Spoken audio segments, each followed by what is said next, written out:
sewing friends, welcome to my sewing room. My name's Beth. If you're new, welcome. Last time I was sewing with you, I made this table runner and I said I would be back and show you how I quilted it and finished it up for a friend. I'm using a leftover piece of batting that I pieced together. I put a zigzag stitch down the center to put these two long skinny pieces of batting together so I would have enough, and I put a backing on it, and I'm using some 505 spray to sandwich my little quilt. This red and white check is a good backing for this. I wanted to highlight the red just a little bit, and so I'm glad I found this piece of fabric in my stash to put on the back, and I'm using just a little bit of this 505 spray. I usually spray just a light amount.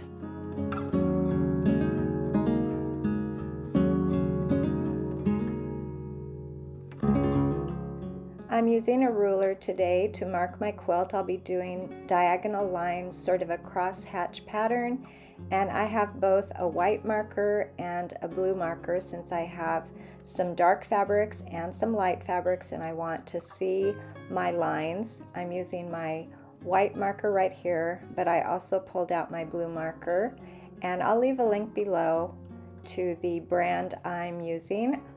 They are chalk markers and they're very washable.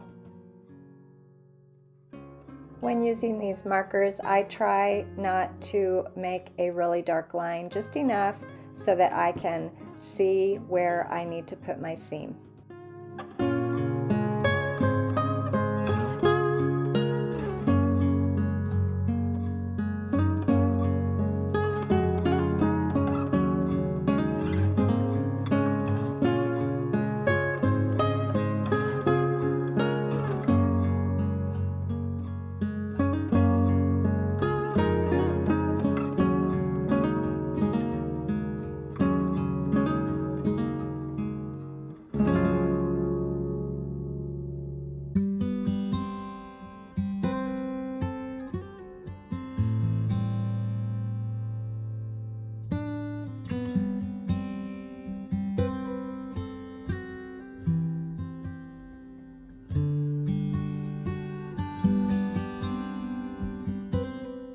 I pretty much followed the pattern in my quilt block. Here I'm using a hero marker to also try out that method. It just puts a dent, sort of a dent in your quilt, so you can follow that.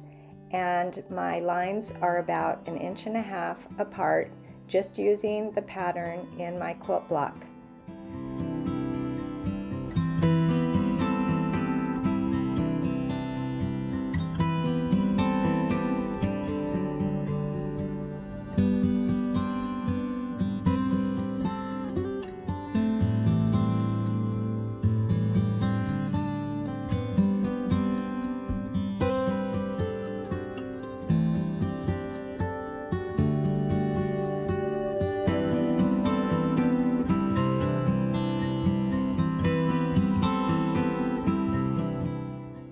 After going one direction with my diagonal lines, I turned my quilt the other direction, and now I am going the opposite direction with those diagonal lines, and before you know it, I was done with these quilting lines.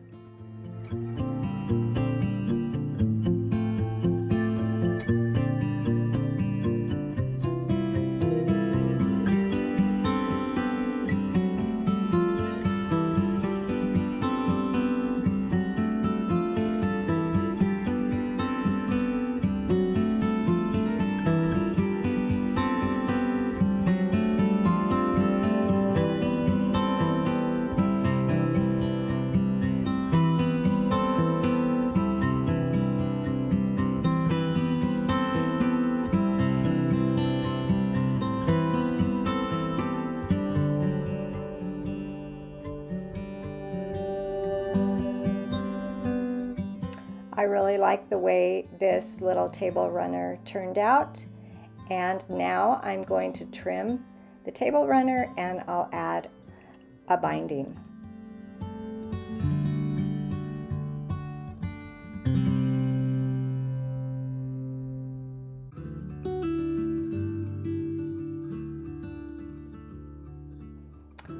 I'm cutting my binding 1.5 inches with the fabric, and this will just be a single layer of binding I'll be adding to the front of my little quilt.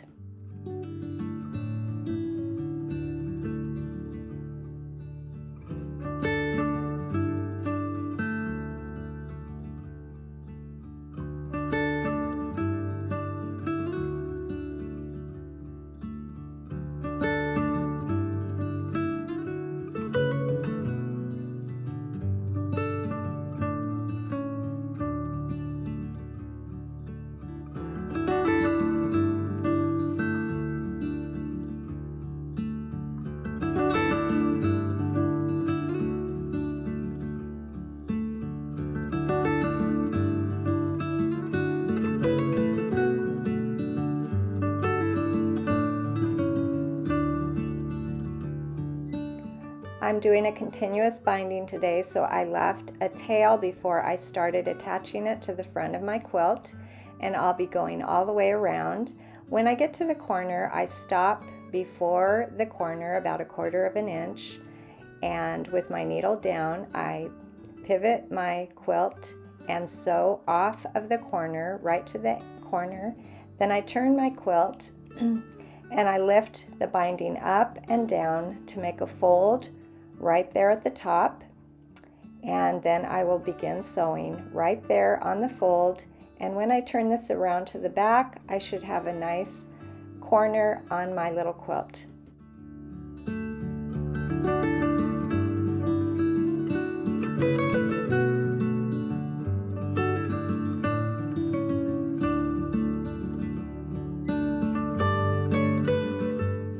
When I got all the way around, I stopped before the end, and now I have 2 tails.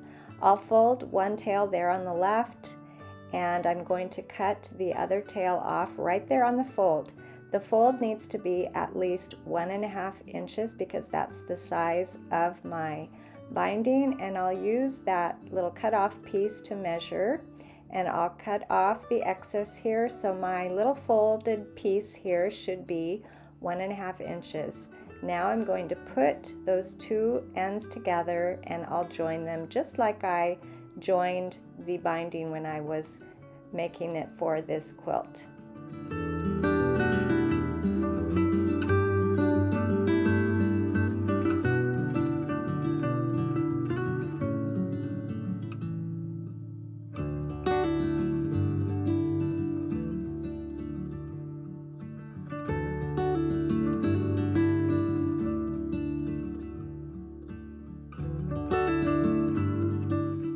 After putting that seam in, I always double check to make sure that it is fitting correctly before I trim away the excess triangles, and then I pin so that it's nice and smooth when I attach. And now I can sew along that opening, and my binding will be completely on my quilt.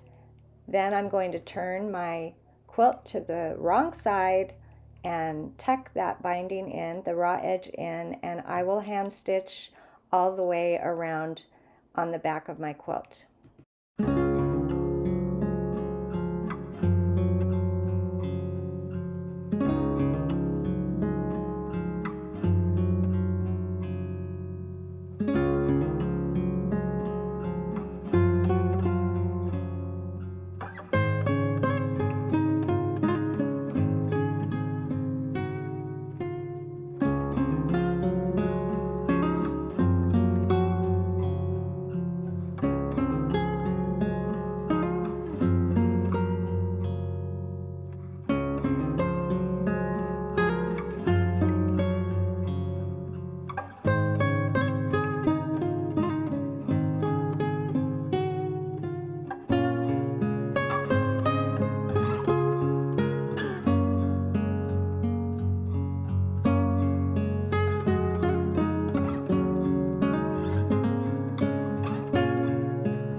It didn't take very long to hand stitch around the back, and now my little table runner is ready to go. I'm really pleased with how this came out. Thanks for joining me today, and I'll see you next time.